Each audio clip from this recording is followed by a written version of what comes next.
আসসালামু আলাইকুম। তো আমাদের বেসিক ইংলিশের দ্বিতীয় পর্বে তোমাদেরকে স্বাগতম। তো আমরা গত ক্লাসে যে আলোচনা করেছিলাম সেটা হলো vowel, consonant, letter, alphabet etcetera. কিন্তু আজকে যে ক্লাসে আমরা আলোচনা করব সেটা একটা নতুন টপিক, সেটা হলো সিলেবাল। আমরা বিভিন্ন ডিগ্রি বা বিভিন্ন কাজ করতে গেলে এই সিলেবালের সম্পর্কে জানতে হয়। তো সেই সিলেবাল কিভাবে নির্ণয় করব, সিলেবাল নির্ণয়ের সুপার শর্ট টেকনিক ইনশাআল্লাহ আমি আজকের ক্লাসে আলোচনা করব, যার উপরে আমি বিশ্বাস করি কোনো টেকনিক নাই। সর্বোচ্চ টেকনিক হলো আজকে আমি আলোচনা করবো যে কীভাবে আমরা সিলেবালকে মডিফিকেশন করব। তো চলো আমরা আমাদের যে বইটা আছে সেই বইটা থেকে আমি ক্লাস শুরু করি। আমাদের সিলেবালটা যেখানে আছে সেখানে আমি একটু প্রবেশ করি। যদি আমরা একটু কষ্ট করে বইয়ের 7 নম্বর পেজে যাই, প্রথমে অংশ দেখো এখানে সিলেবাল রয়েছে। তো এখানে সিলেবাল মানে কি তাও এখানে সুন্দরভাবে বর্ণনা করা আছে। তুমি যদি একটু দেখো কষ্ট করে, যে সিলেবাল মানে কি শব্দাংশ, অর্থাৎ তোমার একটা শব্দে কয়টা অংশ হয় তাকে বলা হয় কি, তোমার বলো তো সিলেবাল বলা হয়। কি বলা হয়? সিলেবাল। এখন তোমরা দেখতে পাচ্ছ এই সিলেবাল যাকে বলা হয় কি বাংলায় শব্দাংশ। শব্দাংশ অর্থাৎ শব্দ প্লাস অংশ। সহজ ভাষায় বললে একটি ওয়ার্ডের যতটুকু অংশ একেবারে উচ্চারণ করা যায় ততটুকু অংশকে আলাদা আলাদা কি বলা হয়? সিলেবাল বলা হয়। এখানে দেওয়া আছে সিলেবাল 4 প্রকার: মনোসিলেবাল, ডাইসিলেবাল, টাইসিলেবাল এবং কি পলিসিলেবাল। সহজে মুখস্থ করা। কি পয়েন্ট বক্সের দিকে তাকাও, কি লেখা আছে দেখো। সিলেবাল মুখস্থ করার কৌশল। মনোডাইটাইপলি। আমরা এইভাবে একটু কষ্ট করে পড়বো, মনোডাইটাইপলি। এই যে এখানে আছে দেখেন, মনোডাইটাই এবং পলি, অর্থাৎ প্রত্যেকের লোকের সিলেবাল থাকবে। কিন্তু আমি প্রাথমিক লেভেলে, এখন যেহেতু বেসিক লেভেলে আছি, আমি এত সময় নষ্ট করতে পারবো না। এই জন্য শুধুমাত্র কি আমি আলোচনা করলাম কি মনোডাইটাই এবং পলি। যাই হোক, এখন সিলেবাল এই যে 4টা আছে, এই 4টা সিলেবালের ব্যাখ্যা যদি আমি এখানে পড়াই, দেখো এখানে লেখা আছে যে ওয়ার্ডে একটি মাত্র সিলেবাল থাকে তাকে বলা হয় কি মনোসিলেবাল। এই যে মনোসিলেবাল সম্পর্কে এখানে আলোচনা করা আছে, যে ওয়ার্ডে একটি মাত্র সিলেবাল থাকবে তাকে বলা হয় মনোসিলেবাল। সেম ডাইসিলেবালে 2টি সিলেবাল থাকবে, এই যে 2টি শব্দ লেখা আছে সিলেবাল, তাকে বলে ডাইসিলেবাল।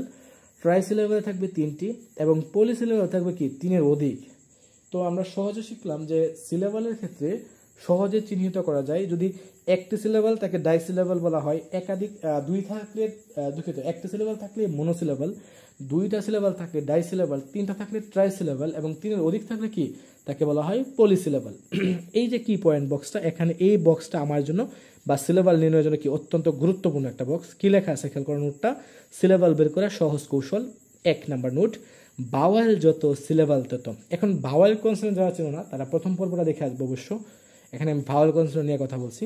2, পাশাপাশি 2টি ভাওয়াল থাকলে একটি ধরে কি কাজ করব।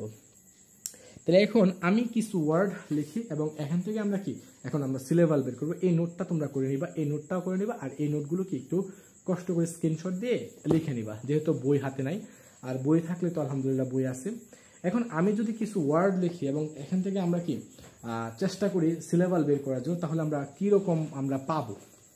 যদি আমি একটু দেখাই যে আসলে সিলেবাল কীভাবে আমরা আইডেন্টিফিকেশন করতে পারবো, এটা হলো এখন দেখার বিষয়। যাই হোক, আমি যদি এখন লিখি পেন, এখানে কি সিলেবাল, এটা মনোসিলেবাল, ডাইসিলেবাল, টাইসিলেবাল নাকি পলিসিলেবাল? একদম সহজে বলি, তুমি একদম দ্রুত আইডেন্টিফিকেশন করতে পারবা। এখানে দেখো তো ভাওয়াল কয়টা, এই যে ই একটা ভাওয়াল, আমরা সবাই গতকালকে শিখেছি এ ই আই ও ইউ, এরা কি ভাওয়াল। এই যে এ ই আই ও ইউ, এরা কি ভাওয়াল। দেখো এই যে এ ই আই ও ইউ এর মধ্যে এখানে আছে শুধু ই, তাহলে একটা সিলেবাল, একটা ভাওয়াল মানে এখানে কি একটা সিলেবাল আছে, একটা সিলেবাল মানে তাকে মনোসিলেবাল বলা হয়। আচ্ছা, এবার আমরা যদি আরেকটু শব্দ যাই, যেমন ধরো মাদার, একটু মনোযোগ দিয়ে লক্ষ্য করো। এই যে ও আছে, ও একটা ভাওয়াল, এই যে এ ই আই ও, হ্যাঁ, আবার ই আছে, ই একটা ভাওয়াল। তাহলে এখানে মূল ভাওয়াল সংখ্যা কয়টা? 2টা। যেহেতু এখানে 2টা ভাওয়াল, তার মানে 2টা শব্দাংশ, আর 2টা শব্দাংশ মানেই এটা একটা কি সিলেবাল বলতো? ডাইসিলেবাল। এবার যদি আমরা একটু দেখি ট্রাইসিলেবাল, যেমন ধরো বিউটিফুল, সবাই পরিচিত একটা word, beautiful, BEAUTI, beauty, FUL, beautiful. তোমরা একটু কষ্ট করে মনোযোগ দিয়ে দেখো, এখানে আসলে কি সিলেবাল। ভাওয়াল খুঁজি আমি, ই একটা ভাওয়াল, এ একটা ভাওয়াল, ইউ একটা ভাওয়াল। তো BEAU, হ্যাঁ BEAU, ভিউ, TIFUL, এই যে টির পরে আই আছে, এটা একটা ভাওয়াল, এটা একটা ভাওয়াল। এখন মজার বিষয় খেয়াল করো, অনেকে এখানে এটাকে পলিসিলেবাল বলে ফেলে, কারণ হলো এই যে তিনটা আছে। আরে ভাই, পাশাপাশি যদি একই ভাওয়াল থাকে, তুমি যদি এই যে রুলসটা একটু লক্ষ্য করো, এই যে এখানে সুন্দর করে আলোচনা করা আছে, পাশাপাশি দুটি ভাওয়াল থাকলেও অথবা তিনটি ভাওয়াল থাকলেও আমরা একটি হিসাব করব। তাহলে এখানে AEIOU তিনটা রয়েছে, আমরা একটা ধরবো। আবার এই যে টির পরে আছে আই, তাহলে একটা দুইটা, আর এখানে ইউ, এই মোট তিনটা ভাওয়াল রয়েছে। তিনটা ভাওয়াল থাকার কারণে এটা আমরা বলতে পারি ট্রাই সিলাবাল। কি সিলাবাল? ট্রাই সিলাবাল। আবার কোম্পানি, COMPANY, কোম্পানি, দুঃখিত NI, কোম্পানি, এটা কি হবে রে ভাই?